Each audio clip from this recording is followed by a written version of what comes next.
I'm Duncan McLeod, and this is the TechCentral podcast. I'm joined now by Calvin Collett. Calvin is MD of Supersonic, an internet service provider in the MTN stable that sells fiber, LTE, and now something called Air Fibre. And we're going to talk a bit more about that in just a moment. But Calvin, first of all, I haven't seen you for a while. Welcome to the podcast. How are you doing? How's Supersonic doing? And is everyone surviving the lockdown your side? Duncan, thank you for having me. Yeah, it's an interesting time. I mean, recently had an online conference with my staff, and I hadn't seen them in 16 months. I mean, that in itself is absolutely ridiculous. Not to see staff in 16 days is tough, but 16 months is a different scenario. So we've had to adapt, but yeah, Supersonic's doing incredibly well. We can't complain, and obviously the additional need for data in the space has helped us. So yeah, in a good space.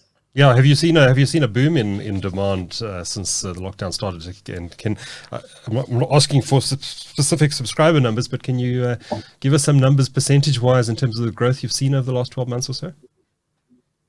So, I mean, let's talk data usage just to start there. So, we've seen it's just over 100% increase in data utilization.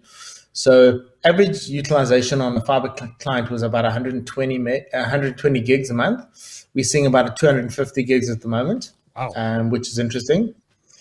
And so, in other words, customers are really using the product, and also timelines are interesting. So we used to see a peak from 4 to 10. Our peak at the moment is 8 p.m. I guess it's not surprising, but I mean, it's still interesting that's the peak at the moment. And then, yeah, I mean, so last year we grew 143%. So it gives an indication of the need for home connectivity.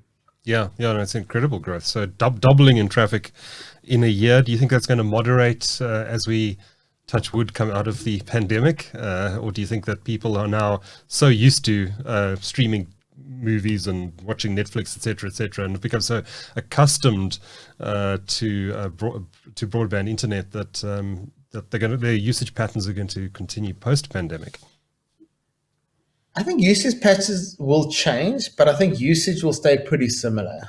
I think there'll be this whole hybrid sort of work from home scenario that everyone's talking about is real, and I believe that's going to happen. Is sort of 50-50 between work and home office, but that doesn't change the fact that people still require internet, and they've got used to certain things. I mean, you take some of the online shopping stores or online shopping sites. I mean, they've seen tremendous growth. I don't see that subsiding. I mean, I think people have got used to it, and I think that's the new norm. Now, how long has Supersonic been around? I seem to recall you launching about 3 years ago or so now. Is that sort of timeline correct? Yeah, it's just under 3 years. So we launched on the 3rd of September, 2018.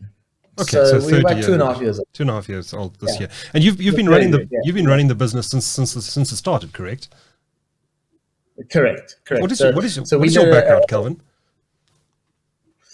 So Duncan, my background is, in short, I studied software development is my primary background, and then went into consulting with Accenture, and I did that for 5 years. And then decided to start my own business and started an ISP a while back. And interesting enough, in the wireless and ISP industry. So very similar to what we're doing today. And ran that for 10 years. And then decided that was, sort of, I'd grown it to a point and had enough. And then was headhunted by MTN ultimately to take over the business that was initially Smart Village. In those days, which was, and listen, Smart Village was an interesting business. I mean, they were the pioneers of fiber to the home, if you want to call it that, in their day. So MTN bought the business, and I was tasked to sort of grow the business to a real home business that could be taken on. So yeah, that's sort of been the task, and that's been the focus. Okay, so what was MTN's rationale behind launching a home-focused consumer ISP? What What gap was MTN trying to fill in the market? Dan, I think it's interesting. I mean, I think especially now, I mean, it's specifically come to the fore. But I mean, I think forward thinking, it made sense. You know, you're always going to need a mobile and a home focused connection. So while you're out of the home, you're going to use your mobile, and when you get home, you're going to use your home connection, which is typically fiber or fixed LTE or whatever else it might be. I think the interesting thing about that is that you needed to build a business. So I mean, I think Vimetel were the pioneers in terms of true fiber to home and from a open access perspective, and then creating real value. Ultimately, as MTN, we're seeing a lot of people, as we call it, drop off. So 5 o'clock, 6 o'clock at night, the customers are actually moving off their mobile connectivity and onto the home connectivity and onto Wi-Fi. So yeah, it's interesting times, and that's not going to change. I mean, irrespective of COVID or whatever else, I think that's the new norm. I think that's the new norm. So we've got to focus on that as the primary business. And this whole concept of fixed mobile convergence is a real thing. I mean, it's taking longer than expected, but it's real. And I think MTN are taking advantage of that. Now, you mentioned that you ran an ISP. You started and ran an ISP for 10 years. You're now the MD of an ISP that's part of a major telecommunications operator. In your view, does it help having a major telco as your shareholder, given the 10 years of experience you've had in the ISP industry? And it is a very competitive market. Does having MTN as your shareholder help you a lot? Yeah, Duncan, there's no doubt. I mean, I think being the number one brand in Africa and top sort of 5 in South Africa helps. And having the ability and the backing to be able to build an ISP like this is certainly is incredible. I mean, you cannot grow 141% without that kind of backing. So it certainly makes a massive difference. What was the rationale behind calling the business Supersonic rather than, say, I don't know, MTN ISP or something boring? I suppose I've answered my own question, Calvin. But what was the thinking behind branding it Supersonic rather than MTN? So MTN had a brand called MTN Supersonic in the past, which was their home, sort of the entrance into the home space. So we kind of just leveraged that as an initial pass, and then just branded Supersonic and sort of created an entire brand around the MTN Supersonic initial sort of thinking. Yeah, it's not like you're hiding that MTN is your shareholder. I mean, your colors are bright yellow, and I think your payoff line is brightened by MTN. So it's not like you're saying, you're not pretending you're not part of MTN. You very clearly are part of MTN. But 100%, yeah. Okay. Now, Air Fibre. I'm quite excited to talk about Air Fibre because I've seen some of the noise you guys have been making about Air Fibre in the market, and not entirely understanding myself what exactly it is. So a bit of learning for me as well now, Calvin. Air Fibre, you're coming to market. You've asked your customers to express their interest, and that's determined where you're rolling out this product. But before we talk about where you're going with it, what is it exactly? What technology are you using?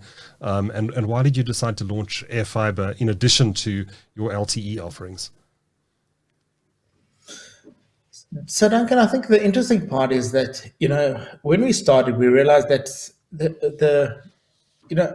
LTE has a marketplace and a specific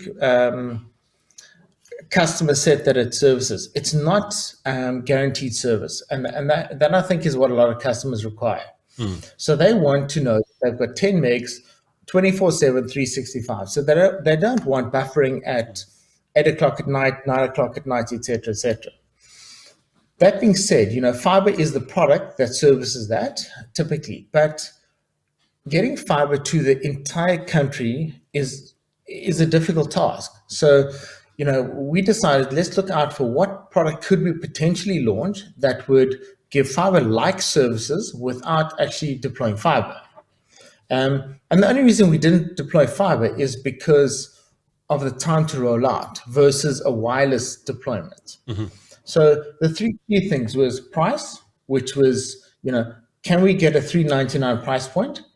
Can we deliver services that would give fiber-like services, etc.? And then can we give a guaranteed speed?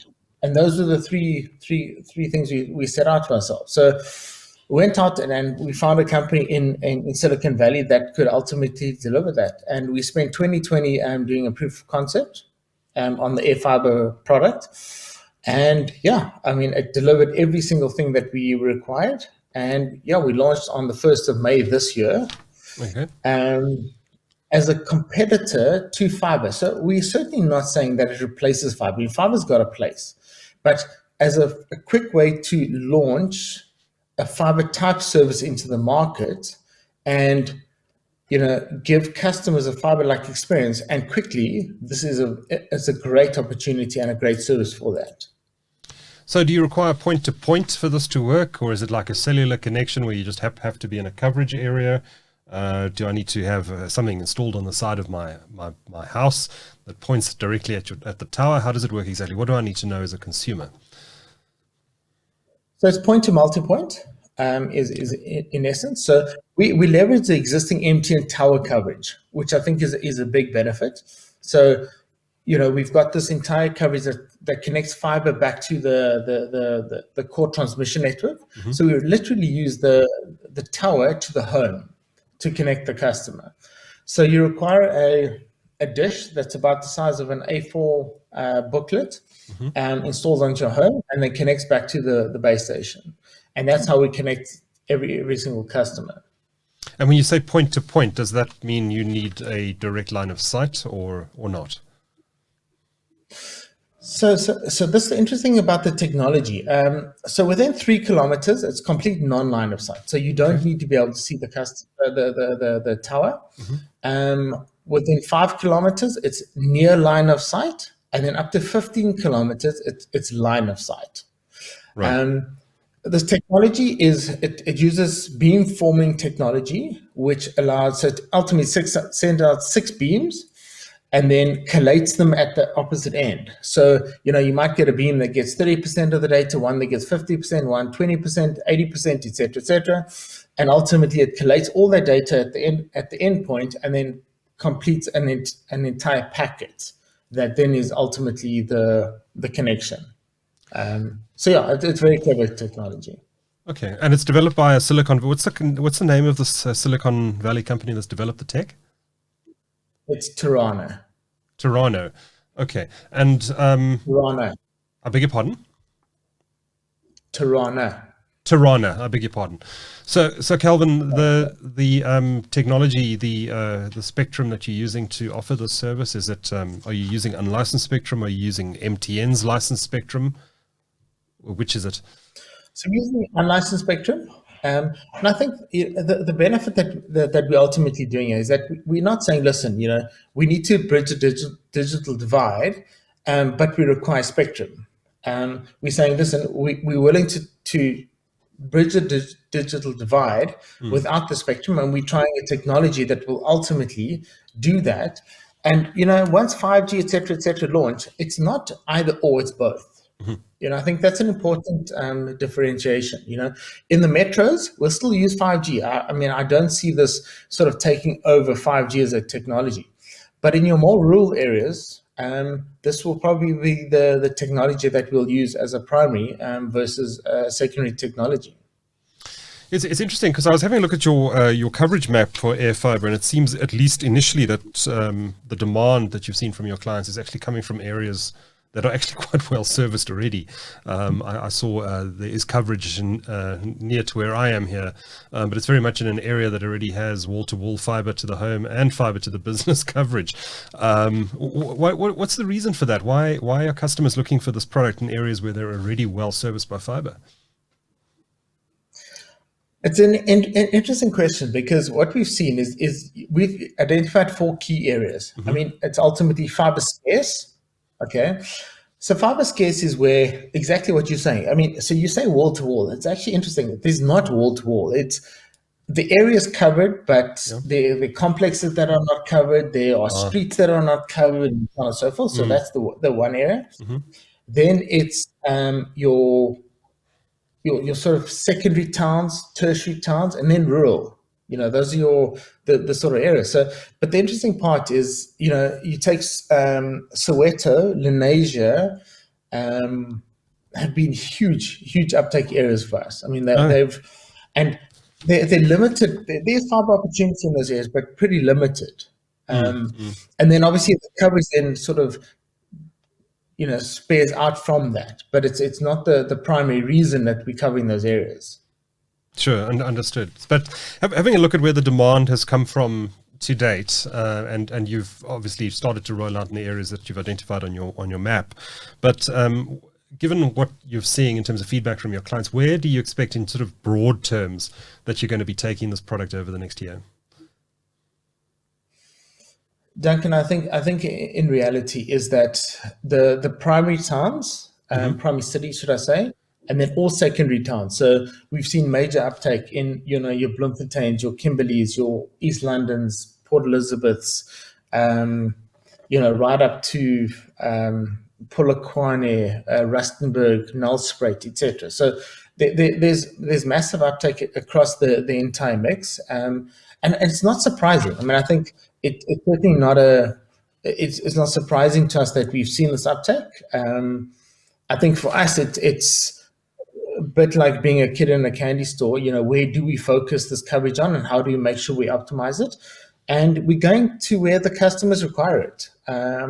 We've had customers from Koffiefontein, which is the strangest thing, to be honest, they've literally got a couple of customers together or staff together, as they call it, and they've given us over 300 sort of users in the area who've signed up. So, yeah, it's interesting times. I mean, I think the reality is that internet is no longer a nice to have; it's a must have. And it's a commodity. It's like electricity and water.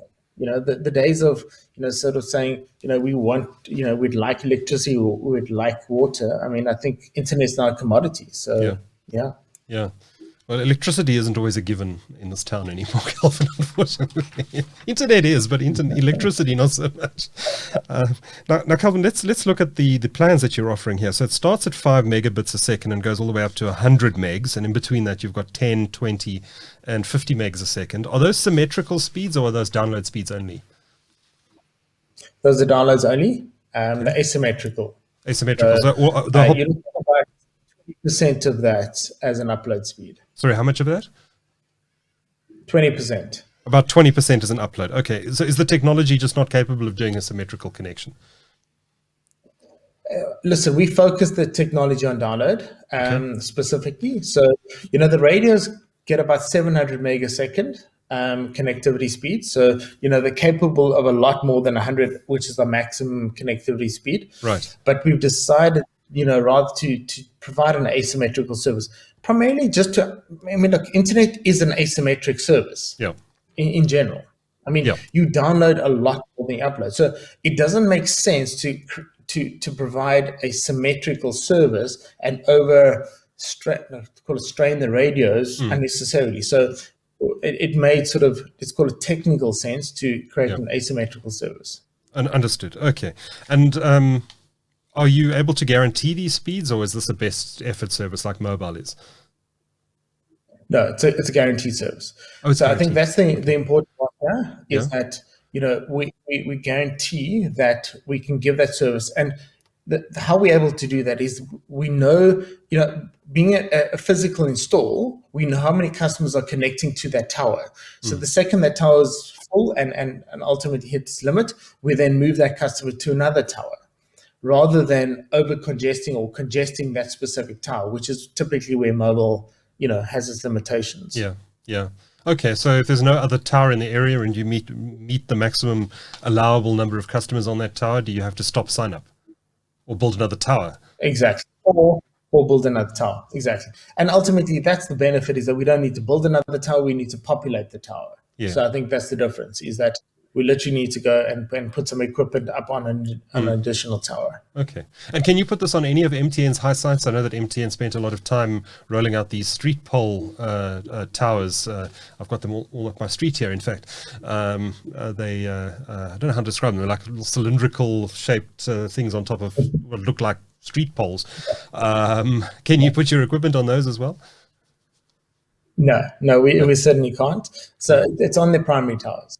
The big ones. Primary. Okay. But there is... But the reality... Sorry, Calvin, carry on. No, so ultimately what we require is a primary tower with fiber backhaul. You know, so we still need to provide a fiber type service. So it's important that we have a fiber backhaul, is the simple reality. Yeah. It's just the last couple of 100 meters that you're doing using Spectrum, and everything else is actually a fiber connection. Okay. 100%. Okay, so interesting pricing that you've come up here with here. So these are all uncapped plans, I take it. 100%. They're completely uncapped. And I think that was an important start for us. So we wanted it to be uncapped and unlimited, and give us a segment of the market the ability to sort of use the internet for what it was built for, rather than worrying about, geez, I've hit my cap. Should I use more? Shouldn't I? You should just be able to use the internet, not worry about it. Right. Okay. And how did you decide on these prices? I mean, they're pretty aggressive pricing. It's pretty aggressive pricing if you compare it to mobile data and to FTTH. 100 megabit per second, which is the fastest plan, comes in at under R1,000 a month. I think your typical fiber at 100 megs on the other networks, I'm just guessing here, you can probably tell me better than I can, Calvin, I'm guessing is in the sort of 1,000 to 1,200 Rand range. For a fiber connection. That's sort of 12.29, etc. Yeah. So this is actually undercutting the price of fiber. Why did you decide to do that? It's back to the point. I mean, MTN's got the sort of payoff line that, everyone deserves the benefits of a modern connected life. Yeah. Okay. And, we started right at the baseline and say, what sort of price can we guarantee these customers? And $3.99 was that price. And that was always our benchmark. So if we can provide a $3.99 price point, we're doing we've got the right product at the right price point. So that was the baseline, and we basically modeled the pricing from that stage upwards. And I think, Duncan, ultimately it's important that we reduce the barrier to entry for customers on internet connectivity, especially uncapped internet. Are there any restrictions on these lines? I mean, are you shaping any peer-to-peer traffic or anything like that? There's absolutely no shaping or there's no shaping. There's nothing on those specific lines. No. Wow. Okay. All right. So that's something you'll deal with later if you need to. Yeah, I mean, there's always T's and C's that apply, but I mean, right now there's absolutely nothing, and I don't see the need ultimately going forward. Yeah, interesting. Okay. So, Calvin, is this competing with fiber to the home infrastructure providers? Are you a direct competitor with Air Fibre to those fiber providers? And it's not competing against them. Ultimately, I think we work with them, but ultimately it changes the monopolistic sort of, and I say this carefully, way that the fiber operators operate. At the moment, there's very little view to overbuild. So, if there's Vumatel in the area, no one builds there. If there's OpenServe in an area, no one overbuilds, et cetera, et cetera. And I think we've got to be careful of that, because you create, without thinking about it, we create a monopoly in those areas. So the great thing is to be able to sort of break that monopoly down. And listen, it's not just us. It's going to be 5G, Vodacom are going to do it, Telkom are going to do it, et cetera, et cetera. So it's important that multiple operators give customers the opportunity for multiple products in various areas. And I think that's an important sort of view that we have to take. So, Calvin, this is delivered over unlicensed spectrum, I presume using the same spectrum bands that we use to access Wi-Fi. Have you come across any issues with interference during your testing, and how are you going to manage interference problems when they occur? Duncan, I think one of the primary things that we used to test this product was interference cancellation. So this product specifically was built to work around interference cancellation. So the two primary benefits are interference cancellation and beamforming technology. So as I was saying earlier, beamforming is they send us 6 beams to every single tower, and that ultimately creates the best effort packet technology. And then the interference cancellation is a proprietary technology that this company specifically developed to work around the interference in the 5.8 or sub-6, as they call it, spectrum that we utilize. So it's specific proprietary technology that they utilize.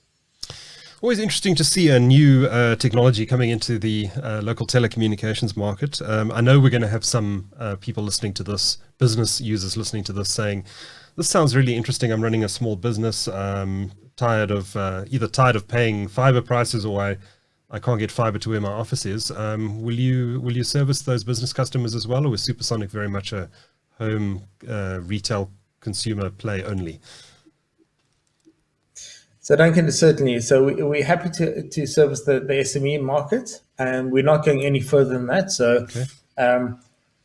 It's an SME play. So it's specifically sort of your 5 to 100 megasecond customer who utilizes for the home or small office, SOHO or SME enterprise. So certainly there's a massive opportunity. And specifically, if you look at your regional, your Polokwanis, your Nelsprays, your Rustenburgs, there are lots of small businesses out there, and those we want to service and we want to assist them. Connectivity is key at the moment. There's so many applications that requires, from accounting technologies to ERPs, et cetera, that are cloud-based. And we want to assist the customers in being able to utilize those technologies.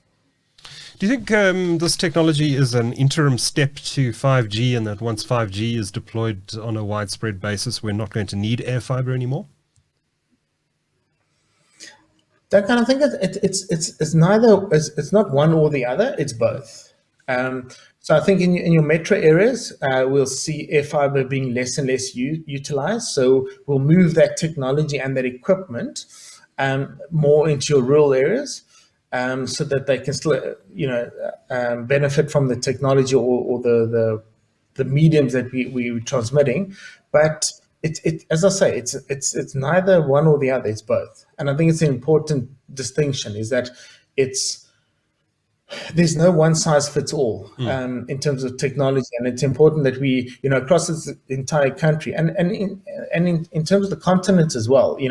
MTN's an African or Pan-African and Middle East player, and there's a place for this technology across the entire continent, and that's hence why we've sort of focused on getting this out there.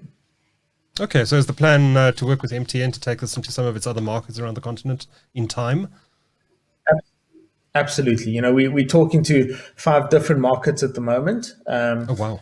In terms of and how do we deploy this? How does it make sense? So we've got African exclusivity on this product at the moment. So yeah, it's an important sort of milestone for us. Yeah. Okay. And just lastly, if you sign up for one of these packages, I presume you're signing up for some sort of contract term. Is there a 24-month or 36-month contract you have to sign up for when you sign up for these packages? Duncan, we've actually taken an interesting view. It's a month to month at the moment. Oh, nice. With free install, and it's back to the point. We really want to give people access to the technology, and ultimately, if we're honest, everyone requires connectivity at the moment, and we want to make sure that that's sort of easily accessible. Mm-hmm. Excellent. Well, congratulations on bringing a new technology into the South African market. It's always exciting for us to talk about something other than LTE and fiber, Calvin. So congratulations. I look forward to seeing how the technology does and playing with it myself. But Calvin Collett, thanks so much for coming on to the TechCentral podcast. Calvin Collett is MD of Supersonic. Appreciate your time. Thank you. Thank you, Duncan. Thanks for having me.